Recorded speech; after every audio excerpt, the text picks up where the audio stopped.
నా హృదయపూర్వక ధన్యవాదాలండి. అయితే ఈ మాట చెప్పడానికి నేను అసలు పెద్దగా ప్రిపేర్ అవ్వలేదు.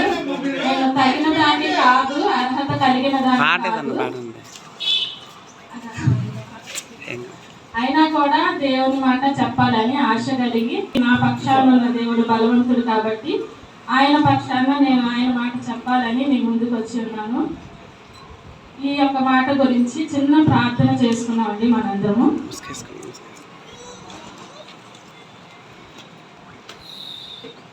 స్తోత్రం నాయన, మహోన్నతుడ, మహాగణుడ, పరిశుద్ధమైన దేవానికి లెక్కలేని వందనాలు, స్తుతులు, స్తోత్రం నాయన. ఈ సమయాన నీ సన్నిధిలో నిలవబెట్టుకున్నందుకు నీకు లెక్కలేని కృతజ్ఞతాస్తుతులు చెల్లించుకున్నాను ప్రభా. అయ్యా, ఈ యొక్క 3వ మాట నాయన నిలబెట్టుకున్న విధానాన్ని బట్టి నీకు లెక్కలేని కృతజ్ఞతాస్తుతులు. నేను కాదు ప్రభా, మీరే ఉండి మాట్లాడండి. ఇక్కడున్న ప్రతి బిడ్డతో మీరు మాట్లాడండి, ప్రతి హృదయాన్ని మీరు తాకమని ప్రభు అయిన యేసుక్రీస్తు నామంలో అడిగి బతిమలాడి వేడుకుంటున్నాను తండ్రి, ఆమేన్.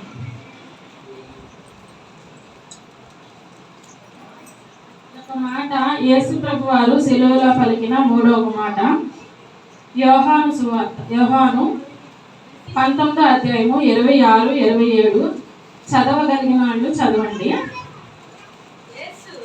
యేసు తన తల్లియు తాను ప్రేమించిన శిష్యుడును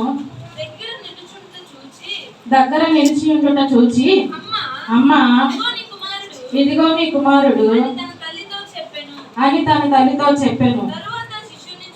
తర్వాత శిష్యుని చూచి, ఇదిగో నీ తల్లి అని చెప్పాను. ఆ గడియ నుండి ఆ శిష్యుడు ఆమెను తన ఇంట చేర్చుకొనెను. చాలండి. ఈ యొక్క మాట శిలువలో పలికిన యేసుప్రభు వారు పలికినది అది మామూలు మాట కాదండి, చాలా గొప్ప మాట. ఎందుకంటే ఆయన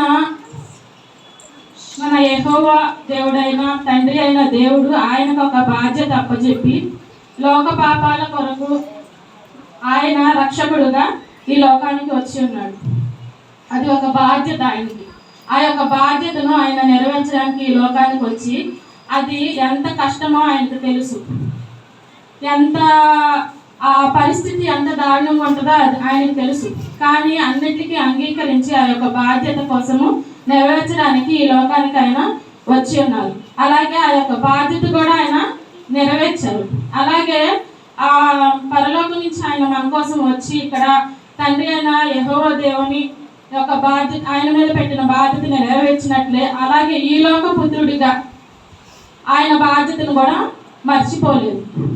తన తల్లి పట్ల ఆయనకున్న బాధ్యత. మనమైతే ఏదన్నా చిన్న కష్టం వస్తే బాగోకపోతే అసలు మనం ఆ పరిస్థితిలో ఉంటే సిలువ వేయబడి మేకులు కొట్టి తలకి ముళ్ళ కిరీటం పెట్టి అంత దారుణమైన స్థితిలో మనం ఉండి మన కంటి ముందు మన తల్లే కాదు ఎవరు కనిపించినా ఏమంటామంటే, నా పరిస్థితే బాగాలేదు, నేనే ఇంత దారుణమైన శిక్షలో ఉన్నాను, ఇంకా మీకు ఎవరికైనా నేనేం చేయగలను, ఎవరినైనా నేనేం ఓదార్చగలను అని అంటాం మనం మాత్రం కాబట్టి మనం. కానీ ప్రభు అయిన యేసుక్రీస్తు వారు అట్టి అంత ఘోరమైన శిక్షా విధిలో ఉండి కూడా మన కొరకు మన పాపాల కొరకు అంత ఘోరమైన శిక్షా విధిని అనుభవిస్తూ కూడా తన తల్లి పట్ల తనకున్న బాధ్యతను ఆయన మర్చిపోలేదు అనమాట. ఆమెను చూచి ఏమన్నాడు, ఆయన శిష్యుడికి అప్పచెప్పాడు, ఇదిగో నా తల్లి, ఇక నుంచి నేను ఉండను కాబట్టి ఈమె నీ తల్లి, ఇతను నీ కుమారుడు అని వాళ్ళిద్దరికి కూడా బాధ్యతను అప్పచెప్పాడు. అది కూడా అతనికి మాత్రమే, యోహానికి మాత్రమే అప్పచెప్పడానికి కారణం ఏంటంటే, యేసు ప్రభు వారిని సిలువ వేసినప్పుడు ఆయన శిష్యులందరూ చాలా వరకు భయపడి, అమ్మో యేసు ప్రభుని సిలువ వేస్తున్నారు, మమ్మల్ని కూడా ఏం చేస్తారని భయపడి కొంతమంది అబద్ధం ఆడిన వాళ్ళు ఉన్నారు, కొంతమంది ఒకరు యేసు ప్రభు వారిని అమ్మేసిన వాళ్ళు ఉన్నారు, కొంతమంది భయంతో పారిపోయి దాక్కున్న వాళ్ళు ఉన్నారు.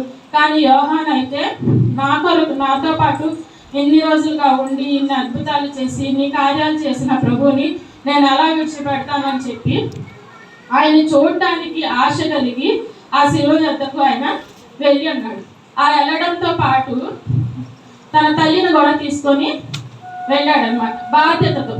ఆయన యొక్క బాధ్యత ఎవరు చూశారు? శిలువలో ఉన్న ప్రభు.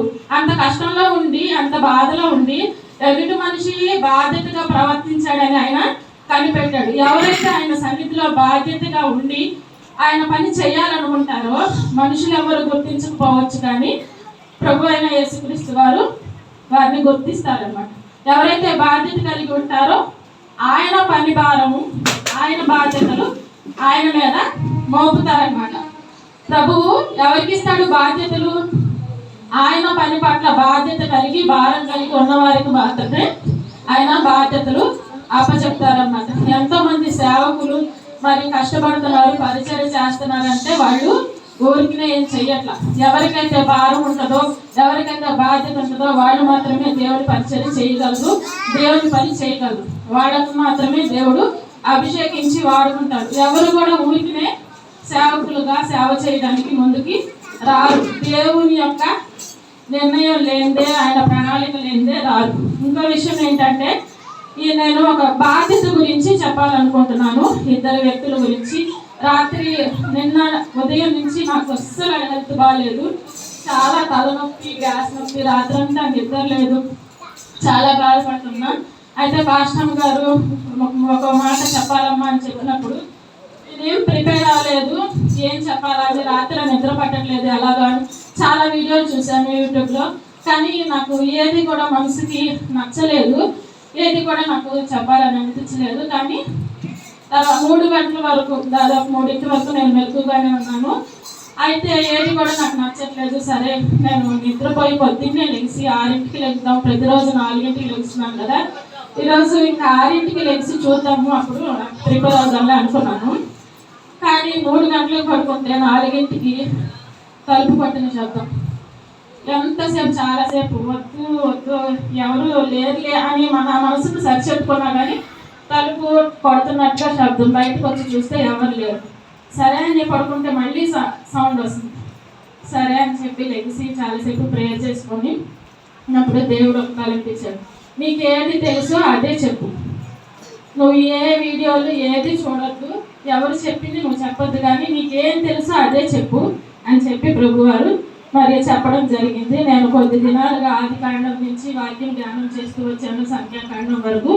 అంతవరకు నాకు తెలిసినదేదో నేను చెప్పాలనుకుంటున్నాను. అయితే మొదటిగా దేవుడు ఆదిమ పురుషుడైన ఆదాముకి మొదటిగా ఆయన రూపంలో సృష్టించిన పురుషుడు ఆదాముకి ఒక బాధ్యత అనేది దేవుడు అప్పగించున్నాడు.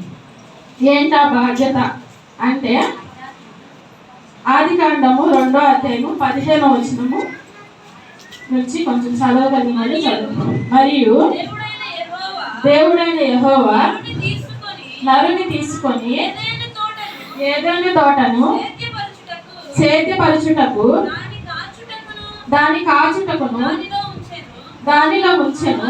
మరియు దేవుడైన యెహోవా ఈ తోటలోనున్న ప్రతి వృక్ష ఫలములను నీవు నిరభ్యంతరముగా తినవచ్చును. అయితే మంచి చెడుల తెలివినిచ్చు వృక్ష ఫలములను తినకూడదు. నీవు వాటిని తిను దినమున నిశ్చయముగా చచ్చదవని నరునికి ఆజ్ఞాపించాను. దేవుడు మొదటి పురుషుడైన ఆదామును తన రూపంలో, తన ప్రణాళిక చొప్పున, తన స్వరూపంలో సృష్టించి ఆయనకి ఏం చెప్పాడంట, ఒక బాధ్యతను అప్పగించాడంట. ఏంటి ఆ బాధ్యత? ఆయన్ని ఏదైనా తోటలో ఉంచి ఏం చెప్పాడంట, ఏదైనా తోటను సేద్యపరచుచు దాన్ని కాచుచు కాపలా కాస్తూ ఉండమని చెప్పి బాధ్యతను అప్పగించాడు. దాంతోపాటు ఆ ఏదైనా తోటలో ఉన్న ప్రతి వృక్షాన్ని నిరభ్యంతరంగా తినొచ్చు, అయితే మంచి చెడులు తెలియజేయి ఒక ఫలాన్ని మాత్రం నువ్వు తినొద్దు అని ఒక బాధ్యతను అప్పచెప్పాడు అన్నమాట. బాధ్యతను అప్పచెప్పినప్పుడు ఆ బాధ్యతను ఎలా నిర్వర్తించాలి? ఎవరైనా మనకి ఏదైనా బాధ్యతనిస్తే దాన్ని మనం ఏం చేయాలి? నెరవేర్చాలి. దాన్ని ఎలా నెరవేర్చాలంటే దేవుడు ఒక మాట చెబితే దాన్ని ఒక పొల్లైనను అటు ఇటు కాకుండా నెరవేర్చాలి. ఎవరైతే అలా నెరవేరుస్తారో వారి పట్ల దేవుని కృప అపారంగా ఉంటుందన్నమాట. కానీ ఆదాము ఏం చేశాడు? ఆయన ఏం చెప్పాడు? ఈ పొలానంతా నువ్వు సేద్యం చెయ్యి, అలాగే కాపలా కాయి. అతను ఏం చేశాడు? సేద్యం చేసాడు కానీ కాపలా కాయలేదు. మనం కూడా ఏం చేస్తామంటే ఏదైనా పని అప్పచెప్తే దాన్ని చేస్తాం కానీ దాన్ని పరిపూర్ణంగా చేయమన్నమాట. కాపలా అతను చెప్పిన విధంగా కరెక్ట్గా కాపలా కాసింటే సర్పం అనేది ఆ ఏదైనా తోటలోనికి ప్రవేశించేది కాదు. కానీ అతను కాపలా కాయలేదు. ఆ సమయంలో నిద్రపోయాడా లేకపోతే ఇంకోటి చేశాడా అనేది మనకు తెలియదు. కానీ అతనికి ఇచ్చిన బాధ్యతను నెరవేర్చలేదు. అప్పుడు సర్పం అనేది ప్రవేశించింది.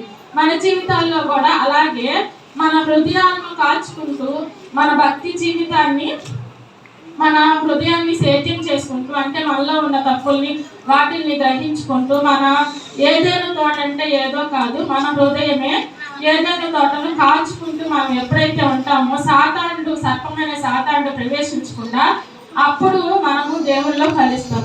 కానీ మనం కాపు కాయకుండా మనలోనికి వదిలేస్తే మనలోకి అనేక రకమైన సర్పాల వంటి పాపాలు ప్రవేశించడానికి అవకాశం ఉంటుంది అన్నమాట.